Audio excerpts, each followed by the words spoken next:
Welcome in, guys. Thank you for watching. This is the Set It Off Network. I'm your host, Michael Sedetall, and we are talking LSU baseball. It's a huge week for the Tigers as they kick off conference play this week after a quick little non-conference matchup against Xavier tonight at the box. And then, like I said, you open up conference play in the toughest conference in college baseball, has been, will be for the near future. But the baseball gods and the SEC Greg Sankey gods kind of blessed you here.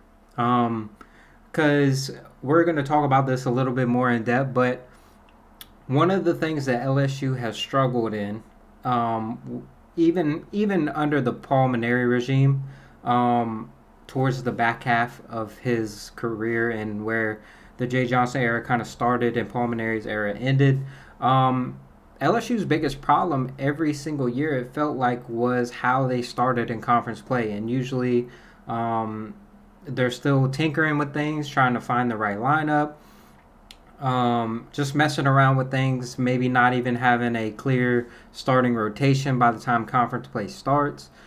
All of that factored in, and it always caused you to come out of the gate slow in SEC play. And this year, you kind of get a little break with that. You got Missouri coming to town. Missouri's terrible. Easily the worst SEC team that you will play. And they're awful. They haven't played any good competition. They come in with an 8-8 record against that terrible competition. So this is probably one of the worst teams, honestly, left on your schedule. And you get them 3 games at home. You don't have to go to Como where it's probably 40 degrees. There's 10 people in the crowd.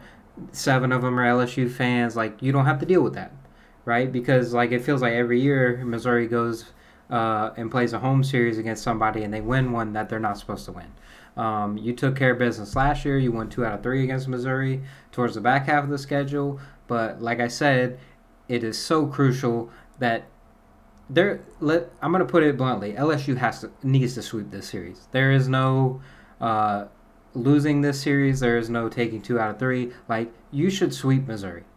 Hands down, you're the better team by a mile. Like I said, they're the worst team in the SEC by far. You got handed a gift to start conference play 3-0 when you desperately need that. Just think about this and put it in perspective. You were 3-12 at the halfway point last season, going into the back half of the 15 and the SEC schedule, and you have a chance to win 3 games this weekend. Like, a very good chance to win 3 games. So you would total your halfway point total from last year, a team that was really good, but that struggled early on and kind of found their way late. So if the recipe adds up, right, because LSU has gotten off to these slow starts, they play so well in the back half of the season, is even more reason why this series is so important for LSU to get off on the right foot, to not struggle, not look past Missouri, just go in there and take care of business. And boom, you start off conference play 3-0, and then you go into the meat of your schedule feeling good. And this year's team is a little bit different than many of the year's teams. Even that 2023 team that was so good, this year's team is different than that because of the way they're constructed, the way there is so much diversity for how LSU can win baseball games this year. In 2023, it was an offensive-led team, and then you had Paul Skeens. So you had Paul Skeens, and then you had this amazing offense, and you had Ty Floyd, who established himself as the solid number 2 starter, won every single start that he made, and that's how you won one series, right? And Sundays were just a crapshoot. Hopefully you could outscore the opponent, right? Because you still hadn't solidified that number 3.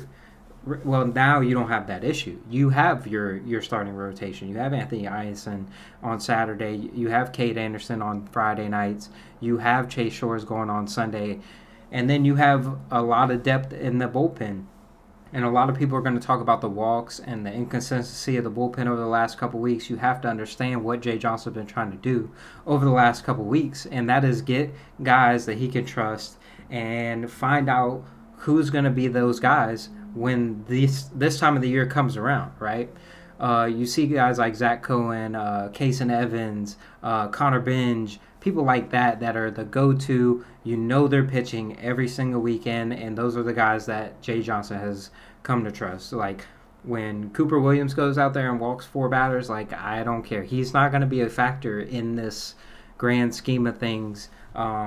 He's a 10 up, 10 down kind of pitcher. Like, and you have a couple of those who are going to be like that. You're probably going to have some guys that are going to emerge later on in the season.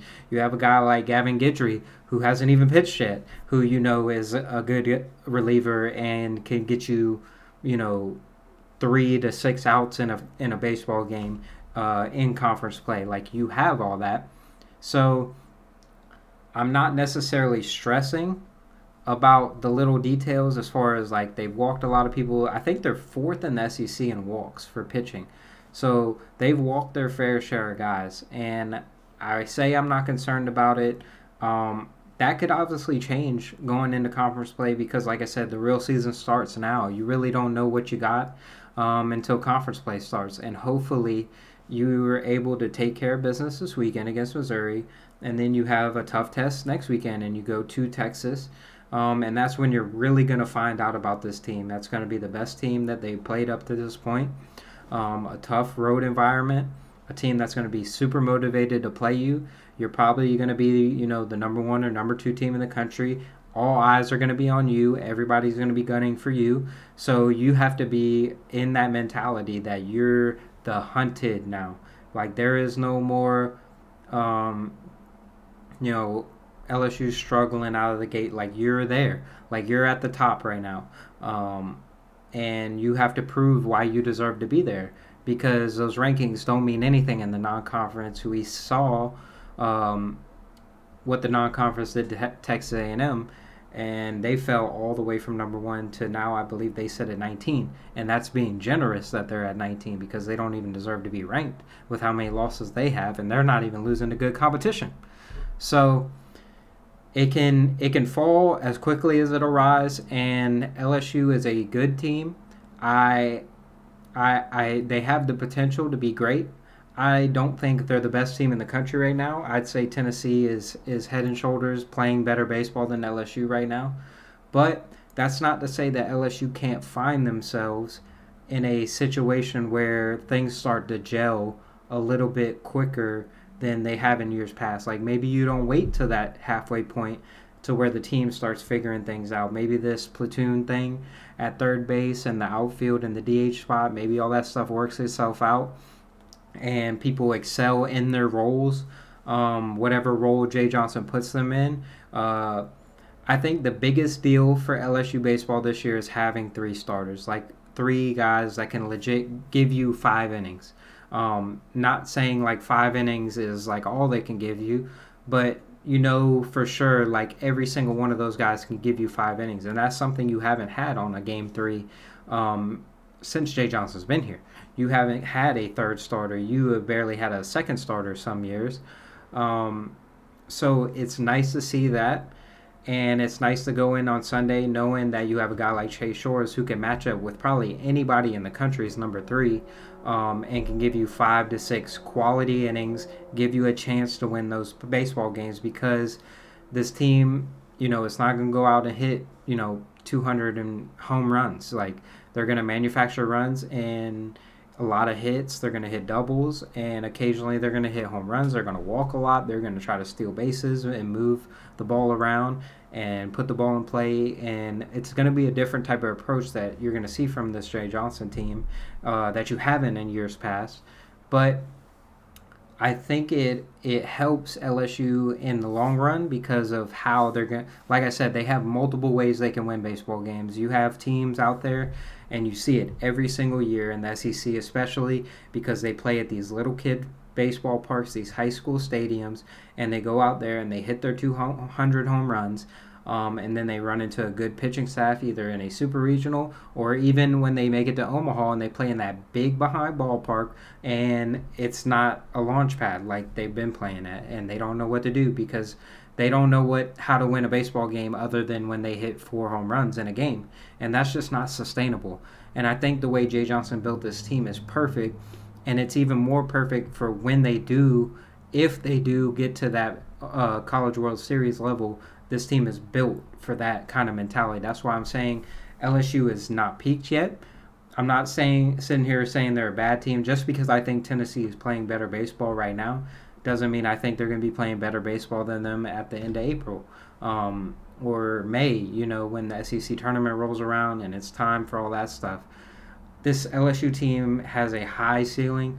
I think everybody knows the expectations around LSU baseball, and I think anything short of Omaha at this point would be a super disappointment with how much talent this team really has.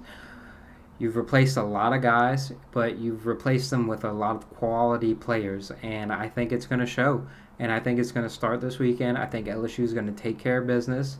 I think we're going to be sitting here talking about on Monday that LSU did what they needed to do, and they won all 3 games and got off to the good start that they needed to. And then we'll kind of take it week by week, see how everything's going. Hopefully everybody can stay healthy. And I'll be interested to see this weekend if you're in a tight baseball game, like who is Jay Johnson's first guys and who is he going to trust? What's he going to do in the late innings? They've been making a lot of substitutions. Does he continue to do that? Or does he kind of roll out this lineup and until it's breaking, or one of those things where if it ain't broke, don't fix it. If it's working, then he just leaves it alone. And maybe you see a guy like Braswell in there at third base who probably isn't playing the best third base right now. He's not hitting as well. But just a guy who hit over 300 in SEC play last year, a guy Jay Johnson knows is going to be there and know he's going to get hits and take quality at bats. So we'll see how it all plays out. I think this is one of the most interesting LSU teams as far as like how are they going to navigate this season type thing. Like, is it going to be dominant pitching? You've seen games where they've dominated in pitching. You've seen where they've struggled kind of towards the back end, and the offense has picked them up in a huge way against good quality competition in the Round Rock. So it'd be interesting to see, and I'm looking forward to it. Hopefully you guys enjoyed this video. If you did, please subscribe to the channel, like this, comment what you think about the upcoming series against Missouri. We're going to be breaking it all down next week, so make sure you guys are out on the lookout for that, and I will see you guys next time.